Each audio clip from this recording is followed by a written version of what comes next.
Berlatar belakang pada tahun 1939 di Seoul, Korea Selatan, kisah akan berfokus pada seorang pemuda yang merupakan petarung yang cukup terkenal di desanya bernama Choi Bae-dal. Ini orangnya. Tak lama pesawat pun ngelangkung tepat di atas mereka, yang mana pesawat tersebut menjatuhkan selebaran yang memberikan pesan bahwa Jepang sedang mencari seorang sukarelawan untuk menjadi pilot pesawat tempur mereka.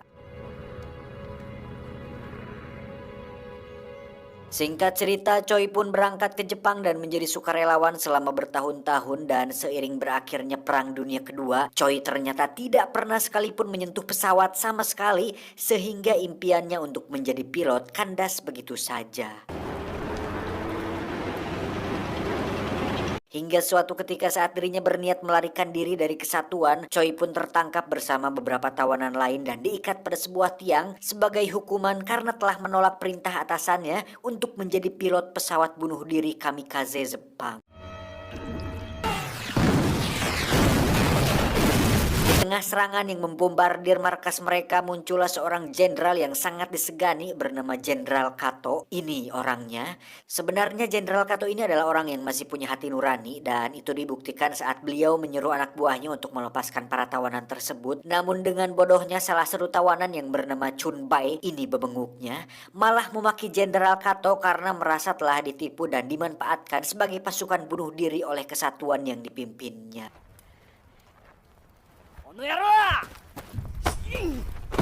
Terjadilah sebuah ketegangan di mana Choi Bae-dal terlibat baku hantam dengan anak buahnya jenderal, untuk kemudian sang jenderal menantang duel 1 lawan 1 dengan Choi untuk melihat seberapa tangguh kemampuan bela diri yang dimilikinya.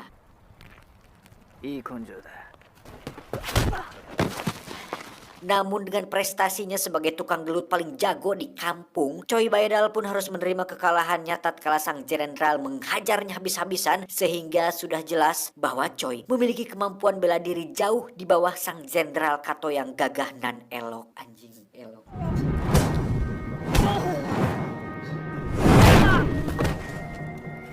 Setelah perang berakhir, Choi pun tidak kembali ke Korea, melainkan tetap berada di Jepang dengan membantu Chun Bai dalam bisnis kecil-kecilannya, yaitu sebuah bisnis alat judi yang bernama pachinko, ya semacam permainan pinball di komputer lah. Dengan pendapatan yang tidak terlalu besar dan keberkahan yang tidak terlalu meyakinkan, bisnis Chun Bai ini pun ternyata tidak berjalan mulus tatkala ada sekelompok yakuza yang mengeroyoknya dan menghancurkan alat judi pachinkonya tersebut. Tapi tiba-tiba, ya, muncullah Choi Bae-dal dengan kemampuan bela diri setengah matangnya, di mana dia sempat menghajar beberapa anak buah dari si ketua yakuza, namun harus berakhir dengan momen yang sangat-sangat memalukan, yang mana ketika Choi hampir mati oleh sebetan pedang si ketua yakuza, Choi pun mengompol di celana sampai air kencingnya menggenang di atas tanah dan mengotori sepatu dari si ketua yakuza tersebut.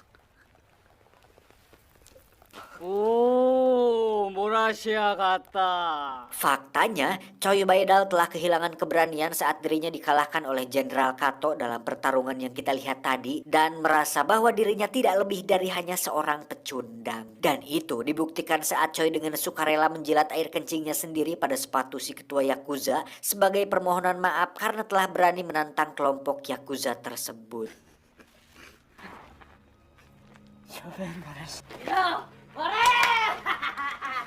Alhasil, Choi Bae-dal pun ditertawakan oleh semua orang yang ada di sana dan mendapat julukan sebagai si tukang ngompol. Saat Choi lari, muncullah seorang pria dengan tangan kiri yang buntung, namanya Bumsu. Ini orangnya. Selain orang Korea sama seperti Choi Bae-dal, Bumsu ini ternyata adalah salah satu ahli bela diri yang cukup kuat, di mana beliau mampu mengalahkan semua anak buah si ketua yakuza sampai terlibat adu pendang dengan si ketua yakuza itu sendiri.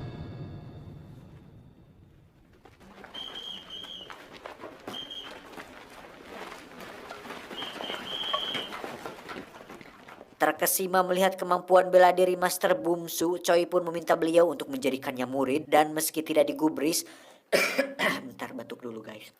Choi pun tetap berlutut siang dan malam sampai beliau mau menerimanya sebagai murid. Batuk Pak Haji.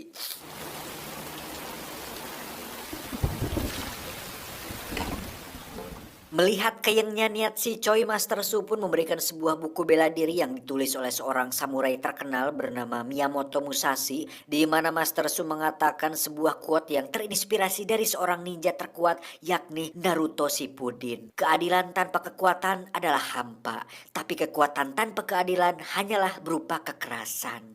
Tidak pakai anjay. Dan walaupun Master Su tidak pernah bisa cebok sendiri, beliau pun mengajari Baedal bela diri dengan tangannya sendiri dan berhasil mengajarinya sedikit dari yang ada di buku tersebut.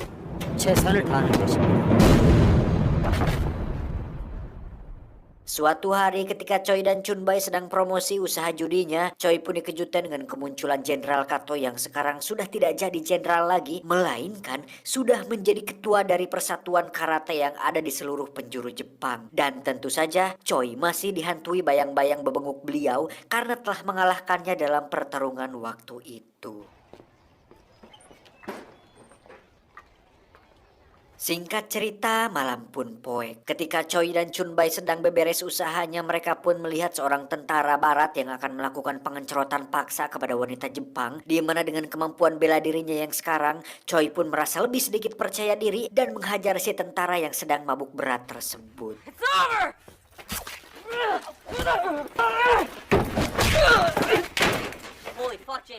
Setelah kejadian itu, Choi pun merasa jumawa dan menganggap dirinya sudah kuat sekarang untuk kemudian dia lebih sering menghajar tentara-tentara barat yang kebetulan sedang mabuk, di mana hal itu membuatnya menjadi pahlawan sekaligus buronan bagi orang yang tidak suka dengannya.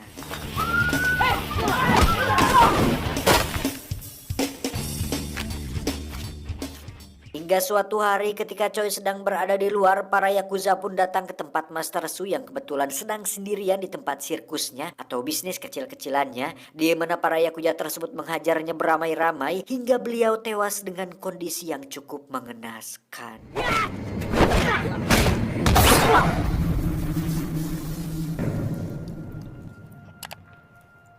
Atas peristiwa tersebut, Choi pun merekrut warga Korea lain untuk menyerang pasukan Yakuza, di mana mereka terlibat tawuran ala anak STM yang justru harus berakhir dengan kekalahan yang mengakibatkan banyak korban jiwa berjatuhan.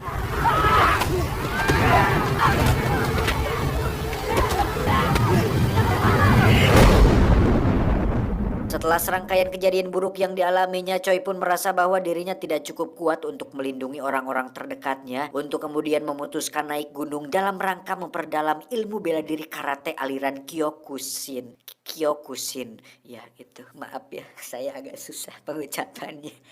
Shut. Dengan tekad yang sangat kuat, Choi Baedal pun melatih ketahanan tubuhnya dengan berlatih tepat di tengah cuaca dingin yang sangat ekstrim. Dimulai dengan percobaan memecahkan sebuah batu yang tentu saja itu nampak mustahil. Kemudian mencoba memukul kayu dengan tangan yang diikat karet. Lalu dilanjutkan dengan serangkaian latihan ekstrim lain untuk menembus batas kemampuan manusia normal pada umumnya.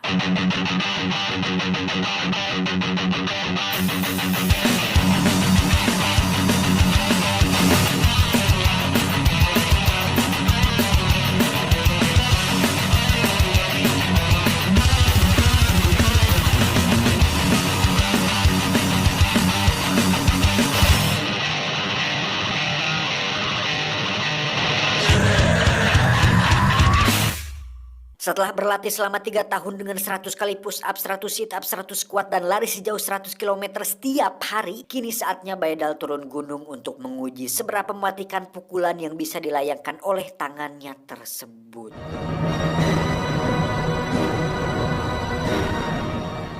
Dalam film ini sebenarnya ada sosok wanita yang tidak saya ceritakan, namanya Mbak Yoko. Jadi intinya ada wanita Jepang yang pernah Choi Baedal selamatkan saat akan dilecehkan oleh tentara barat waktu di adegan tadi tuh. Cuman gimana ya bro, kalau ada unsur wanita dalam action tuh jadi seolah melemahkan karakter kuat dan brutal si tokoh utamanya. Apalagi melakukan pengencerotan, halah, adrenalin keactionannya itu jadi berkurang. Contohlah John Wick, Robert the Equalizer, atau Boyka di film Undisputed. Tanpa wanita, mereka menjadi sosok yang sangat amat kuat di filmnya. Kayak Aing juga dong, hidup sendirian, pengangguran, tapi bisa menghasilkan cuan. Di saat orang lain susah payah cari uang, Aing hanya rebahan. Di saat orang lain berpasangan, Aing bahagia sendirian. Padahal hati leutik mah ceurik anjing. San, udahlah. Lanjut.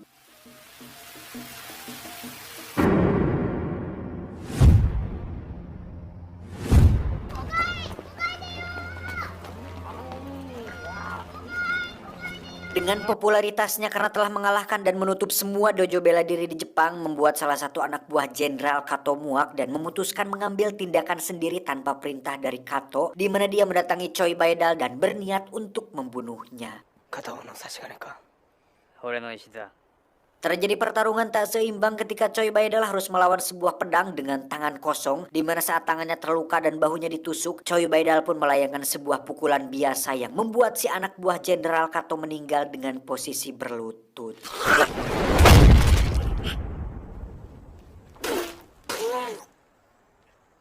Entah pukulan macam apa yang dilayangkan oleh Baedal sehingga mengakibatkan anak buah si Jenderal Kato ini langsung tewas. Tapi saat dirinya dipenjara akibat kejadian itu, Jenderal Kato pun mendatangi Baedal dan menantangnya bertarung secara resmi untuk menentukan siapakah petarung yang layak mendapatkan predikat petarung paling kuat di seluruh penjuru Jepang. 俺は戦わない。出ろ。 Merasa bersalah karena telah membunuh seseorang, Baedal pun mendatangi keluarga si anak buah Jenderal Kato yang mana akibat perbuatannya, kini istri almarhum menjadi seorang janda beranak satu. あなたのご主人を殺した。 Dengan berlutut dan meminta maaf tepat di depan rumahnya, Baedal pun mendapat penolakan keras dari sang istri almarhum. Namun dengan tekad yang kuat untuk mengayomi para janda, sang istri almarhum pun luluh hatinya ketika melihat sikap tulus yang diberikan Baedal kepada anaknya. Tak disangka muncullah Chunbei yang bermaksud untuk menjemput Baedal perihal dirinya yang kabur dan menolak tantangan dari si Kato, di mana Baedal tetap menolak bertarung karena tak ingin menyakiti orang lain lagi. そうじゃな。 Tapi semua itu berubah ketika sang istri almarhum mengatakan bahwa Baedal harus kembali bertarung dan menjadi inspirasi bagi semua orang, termasuk anaknya si wanita yang ternyata diam-diam mengagumi sosok kuat Baedal selama ini. 智也のためにも。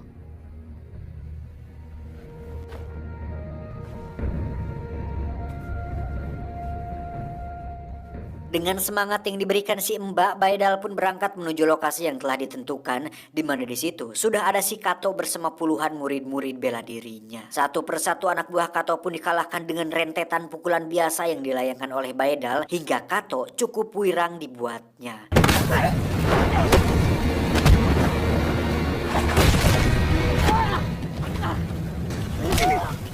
Dan kini tibalah saatnya pertarungan yang ditunggu-tunggu, yakni Baedal versus Kato. Tidak pakai K. Awalnya mereka bertarung dengan tempo lambat di mana keduanya nampak seimbang dengan saling terkena pukulan satu sama lain. Hingga saat Baedal terkena tendangan keras dari Kato, Baedal pun mulai serius dengan serangannya yang membuat si Kato tersungkur.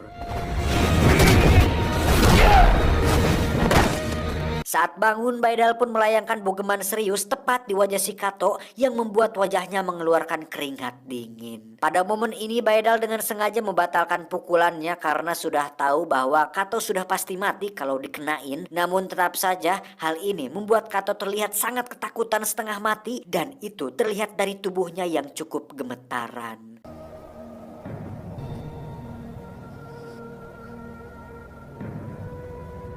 Pada akhirnya, Kato pun mengakui kekalahannya dari Baedal, di mana sikap sportif yang dimilikinya patut kita contoh sebagai suatu sikap terhormat bagi seorang pria sejati. Setelah menjadi orang paling kuat di Jepang dan karena tak ada lagi yang sanggup bertarung dengannya, Baedal pun mencoba tantangan baru dengan bertarung melawan seekor banteng dan berhasil mematahkan salah satu tanduknya sehingga momen itu menjadi sangat viral di seluruh penjuru dunia.